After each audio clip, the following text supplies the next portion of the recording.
They laughed when they saw what the cadets had done.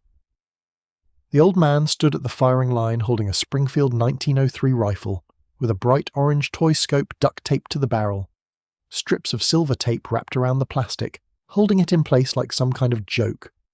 The younger cadets snickered behind him. One whispered loud enough for everyone to hear that maybe they should give the old guy a walk or two. Another said something about retirement homes having shooting ranges now. The range officer looked uncomfortable but said nothing. The man in the red jacket just stood there with that same sad, serious expression he always wore, his white beard catching the morning sun, his weathered hands steady on the rifle despite everything.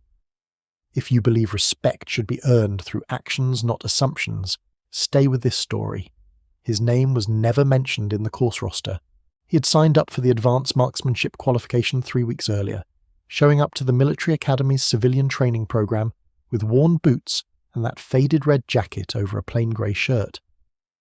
The registration clerk had looked him over twice, asked if he was sure he wanted the advanced course, suggested maybe the beginner session would be more appropriate for someone his age. He had just nodded quietly and filled out the forms with hands that trembled slightly, though whether from age or something else no one could tell. 70 years old according to his identification, white hair, white beard, sad eyes that seemed to look past people rather than at them, the kind of man you would walk past on the street without a second glance. The academy prided itself on its marksmanship program. Young cadets from across 3 states came to train on its ranges, hoping to qualify for military service or law enforcement positions. The course record had stood for 8 years, set by a Marine Corps recruiter who had scored 297 out of 300 possible points across 6 different shooting positions and distances. The trophy sat in a glass case in the main building, polished and prominent. Most shooters were happy to pass with 220. Anything above 250 was considered exceptional. The cadets training that morning were the academy's top performers, young men and women in their early 20s with sharp eyes and sharper attitudes. They had noticed the old man immediately when he arrived for the qualification day. He moved slowly, carrying his own rifle case, declining help from the range assistants. When he opened the case and pulled out the Springfield 1903, several cadets exchanged glances. The rifle was old, a bolt-action design from another era, legal for the course but unusual. Most shooters used modern rifles with advanced optics and ergonomic designs.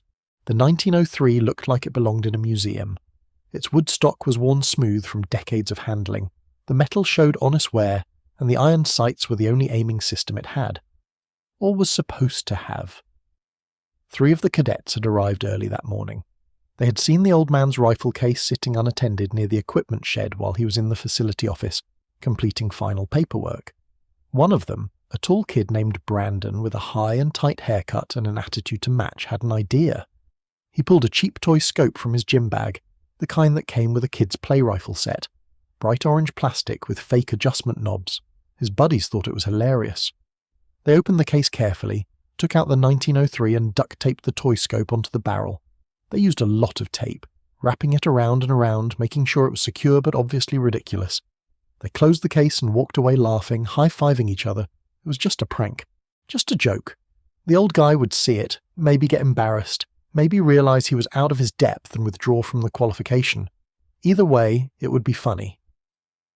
When the old man returned and opened his case at the firing line, he stopped. He stared at the toy scope for a long moment. His expression did not change. That same sad, serious look remained fixed on his weathered face. He reached down, touched the duct tape, felt how secure it was. Then he lifted the rifle, checked that it was unloaded, worked the bolt action smoothly. The toy scope wobbled slightly but stayed attached. Behind him, the cadets were barely containing their laughter. Brandon was recording on his phone. The range officer stepped forward, clearly uncomfortable, and asked if the shooter wanted to postpone, maybe clean up his equipment. The old man shook his head once. He said in a quiet voice that he would shoot the course as scheduled. The range officer hesitated, then shrugged. It was the shooter's choice. If he wanted to embarrass himself, that was his business. The qualification course was brutal. 6 different stages, 50 rounds total, prone position at 200 yards, sitting position at 300 yards, kneeling at 200 yards, standing at 100 yards, rapid fire prone at 200 yards, and finally stress shooting at multiple distances with time limits. Each shot was scored, Perfect center hits earned 5 points. The rings decreased in value toward the edges, missed the target entirely and score 0. The course was designed to test every aspect of marksmanship: stability, breathing control, trigger discipline, position transitions, speed, and accuracy under pressure. Most shooters spent months preparing. The cadets watching had all qualified previously with respectable scores. They knew how difficult it was. The old man moved to the first firing position. Prone, lying flat on the ground, the rifle extended forward. The toy scope stuck up from the barrel like an orange tumour, the duct tape silver and obvious in the morning light. The range officer called the line hot. Targets appeared downrange at 200 yards, standard bullseye patterns. The old man settled into position. His breathing slowed. His body went completely still in a way that seemed unnatural for someone his age. Then he began firing. The bolt action worked smoothly. Brass casings ejected and fell to the dirt. Each shot came with deliberate rhythm, not rushed but not slow either.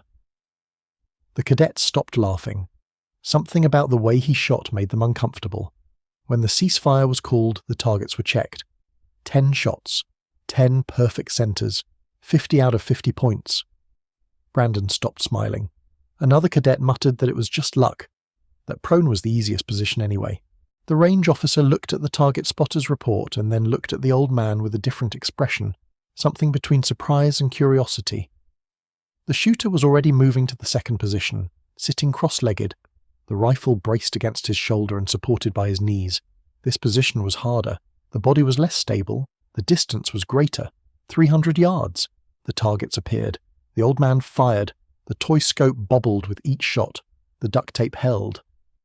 When the targets were checked, 9 perfect centers and 1 shot in the 4-point ring. 49 out of 50 points. 99 total. The cadets were quiet now. That was not luck.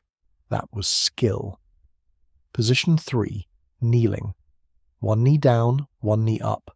The rifle supported by the raised knee and shoulder. No other contact with the ground. 200 yards. This position tested balance and muscle control. Younger shooters struggled with it.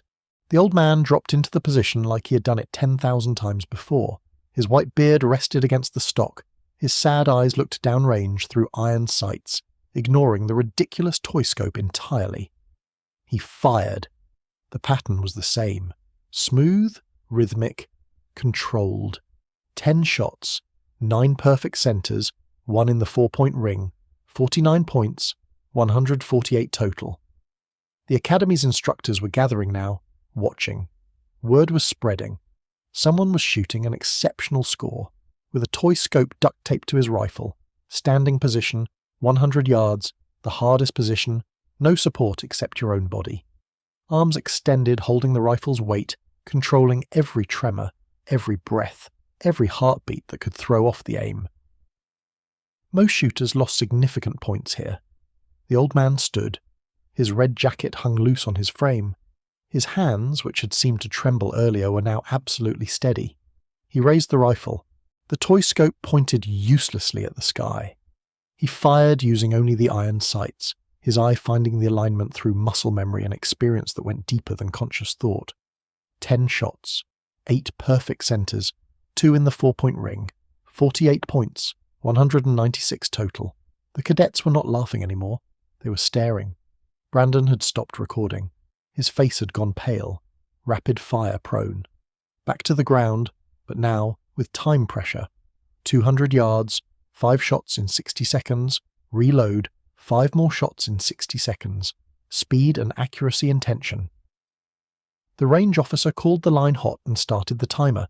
The old man dropped prone, chambered around and began firing faster than before. The bolt action blurred. Rounds went down range in steady succession. Empty, reload, continue. The toy scope flapped slightly with each recoil. The duct tape stretched but held. Ceasefire. Targets checked. 10 perfect centers, 50 points. 246 total. The range officer was staring at his score sheet. The instructors were talking quietly among themselves. Someone said something about checking the course record. Someone else said they should check who the shooter actually was. The old man just sat there, ejecting the magazine, clearing the chamber, preparing for the final stage. The stress stage. Multiple targets at varying distances. 75 yards, 100 yards, 150 yards. Shooter must transition between targets, engage each one, all while an instructor calls out commands and time limits. It simulated combat conditions. It broke concentration.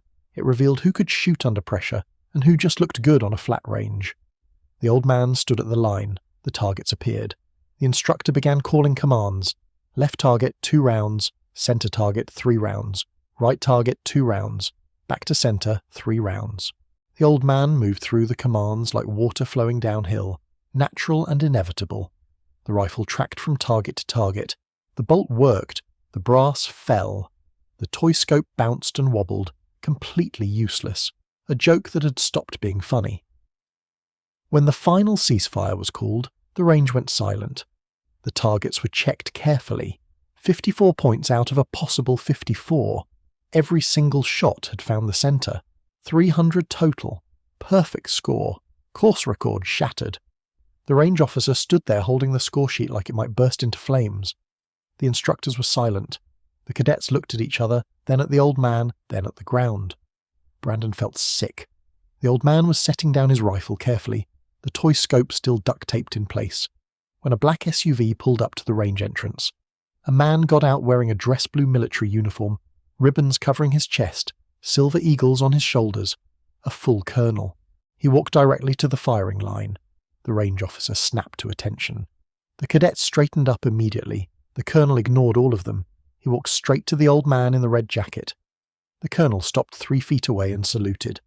A sharp, perfect salute held with absolute respect. He said a name. Sergeant Major William Cross. The old man looked up slowly. He did not return the salute. He just nodded once, that same sad expression unchanged. The colonel lowered his salute and spoke loud enough for everyone to hear. He said that he had received a call from the Academy's administrative office. They had run a background check on a civilian shooter named William Cross after his registration raised some flags in the system. The colonel said he had driven 2 hours to be here because he had served under Sergeant Major Cross 30 years ago in the Marine Corps Scout Sniper program. He said that William Cross had been one of the most decorated marksmen in Marine Corps history. 2 tours in Vietnam, confirmed kills at distances that seemed impossible, trainer of snipers for 15 years after combat service, holder of multiple military marksmanship records that still stood decades later, recipient of the Silver Star, Bronze Star with Valor, and 3 Purple Hearts. The colonel's voice cracked slightly. He said that Sergeant Major Cross had trained him personally, had taught him everything he knew about shooting, about discipline, about what it meant to be a Marine. The cadets were frozen. Brandon looked like he wanted to disappear into the ground. The range officer was pale. The instructors stood with their mouths open. The colonel looked at the rifle, saw the toy scope duct-taped to the barrel, and his jaw tightened. He asked what had happened. The old man, Sergeant Major Cross, shook his head slightly. He said it did not matter. He said he came to shoot and he shot. The colonel looked at the score sheet the range officer was still holding. 300 points. Perfect. With a toy scope. The colonel's expression shifted through several emotions before settling on something between pride and fury. He turned to face the cadets. He asked if anyone wanted to explain the tape. The silence was absolute. Finally, Brandon stepped forward. His voice was barely a whisper. He said it was a prank. He said they did not know. He said he was sorry. The words sounded hollow and pathetic even to him. The colonel stared at Brandon for a long moment. Then he said that respect was not given based on age or appearance. He said that every person deserved basic human dignity until they proved otherwise through their actions. He said that these cadets had judged a man by his worn jacket and white beard and trembling hands, without knowing anything about who he was or what he had done. He said that Sergeant Major Cross had served this country for 30 years, had saved lives, had trained generations of Marines, had bled for people who would never know his name, and he had walked onto this range and been treated like a joke. The colonel's voice was hard as iron. He said that if any of these cadets made it into military service, they would learn very quickly that the most dangerous people often looked the least dangerous, that the quietest voices often had the most to say, that real warriors did not need to announce themselves. The sergeant major stood up slowly. He picked up his rifle, the toy scope still attached, and looked at it for a moment. Then he began carefully removing the duct tape. He peeled it off strip by strip, revealing the clean wood and metal underneath. He dropped the toy scope in a trash can nearby. The orange plastic clattered against the metal. He looked at Brandon and the other cadets. His sad, serious expression had not changed through any of this. He said in that same quiet voice that he accepted their apology. He said that everyone made mistakes. He said that the important thing was learning from them. He said that he hoped they would remember this day. Remember that you cannot judge a person's capability by their appearance. Remember that respect costs nothing but means everything. Then he turned to the colonel and asked if he wanted to shoot around. The colonel smiled, some of the tension breaking. He said he would be honoured, but that he could never match that score. The sergeant major almost smiled, just the tiniest shift at the corner of his mouth. He said that was probably true.